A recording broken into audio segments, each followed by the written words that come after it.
बिस्मिल्लाहिर्रहमानिर्रहीम। अस्सलाम वालेकुम नाज़रीन, आप देख रहे हैं मेरा चैनल जिसका नाम है सीख लेते हैं। आज की वीडियो में हम बात करेंगे जो नया तरीक़ाकार इंट्रोड्यूस किया गया है गवर्नमेंट ऑफ पंजाब की जानिब से स्टाम्प वेंडर्स के लिए, स्टाम्प फरोश हज़रात के लिए, कि वो स्टाम्प वेंडर्स जो हैं वो किस तरीके से और कहाँ से स्टाम्प पेपर्स हासिल करेंगे और फिर जनरल पब्लिक को फ़रोख्त करेंगे। इससे कबल की वीडियो जो मैं ऑलरेडी अपलोड कर चुका हूँ, इसमें मैं बता चुका हूँ कि जो स्टाम्प फरोश का पुराना तरीक़ाकार था कि किस तरीके से वो चलान फार्म को टाइप लिखते थे, उसके बाद जो है वो कहाँ से और किस तरीके के साथ स्टाम्प पेपर परचेज करते थे, आप उसको भी ब्राउज करके देख सकते हैं। तो आज की वीडियो में हम लेटेस्ट प्रोसीजर को देखेंगे। इसके साथ साथ हम ये भी देखेंगे कि क्या एक स्टाम्प वेंडर दूसरे स्टाम्प वेंडर से, अपने ही जैसे स्टाम्प वेंडर से स्टाम्प पेपर परचेज कर सकता है या नहीं कर सकता। तो वीडियो की डेप्थ में जाने से पहले रिक्वेस्ट है कि चैनल को सब्सक्राइब करें ताकि फ्यूचर की कोई भी वीडियो जो मैं अपलोड करूँ आप तक बर वक्त पहुँच सके।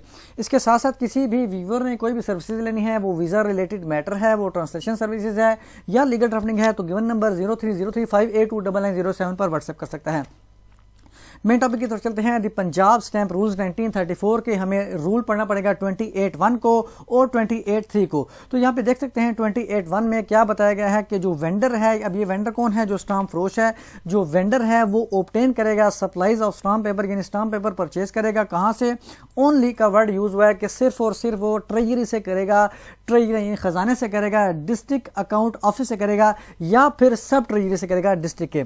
इसके अलावा वो किसी से भी परचेज नहीं करेगा। अब यहाँ पे एक तरीक़ाकार बताया गया है कि उसके लिए क्या तरीक़ाकार उसको अडॉप्ट करना पड़ेगा। तो उसके लिए सबसे पहले उसको जो वेंडर को जो है वो लॉग इन करना पड़ेगा ई स्टैंपिंग की वेबसाइट पे, ई स्टैंपिंग के सिस्टम पे, और वहाँ पे चलान फॉर्म 32(a) को जनरेट करना पड़ेगा। अब यहाँ पे ये कंप्यूटराइज हो चुका है, वो कंप्यूटर पे ही वो इसको फिलअप करेगा कि कितने वाले स्टाम्प कितने उसको चाहिए, कितनी मालियत के चाहिए।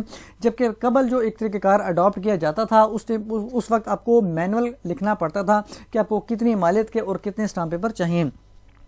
और इसके बाद यहाँ पे जब ये चलान फॉर्म जो है 32(a) को जनरेट करेगा ऑनलाइन ही इसका कमीशन जो है वो कैलकुलेट कर लिया जाएगा कि इसको कमीशन कितना दिया जाएगा ई स्टैंपिंग की वेबसाइट पर ही। और इसके बाद जो है जो वेंडर है वो चलान जो है वो बैंक, ऑथराइज्ड बैंक है, वहाँ पे जमा करवाएगा और उसके बाद जो ओरिजिनल चलान उसको मिलेगा वो ओरिजिनल चलान जमा करवाएगा ट्रेजरी में।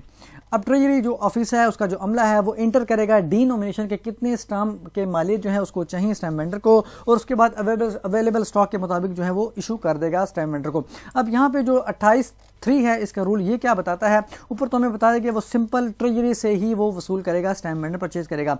अब यहाँ पे इसको बार किया गया है, इसको मना किया गया है जो वेंडर है, जो स्टाम्प फरोश है, कि वो जो स्टाम्प फरोश है वो ऑब्टेन नहीं करेगा, ना ही वो परचेज करेगा, ना ही वो एक्सचेंज करेगा या किसी भी तरीके से वो हासिल नहीं करेगा स्टाम्प पेपर को किसी भी दीगर शख्स से, any other person other than ex officio vendor, माँ सिवाय एक्स ऑफिशियो वेंडर से। अब एक्स ऑफिशियो वेंडर क्या है ये भी देख सकते हैं। एक्स ऑफिशियो वेंडर ये ट्रेजरर ही होता है ट्रेजरी का, जैसे कि हम ऊपर बता चुके हैं कि ट्रेजरी से हासिल करेगा, खजाने हासिल करेगा, तो खजाने का जो ट्रेजर होता है तो यानी कि ट्रेजरर से ही वो हासिल कर सकता है, इसके अलावा किसी और दीगर शख्स से वो हासिल नहीं कर सकता।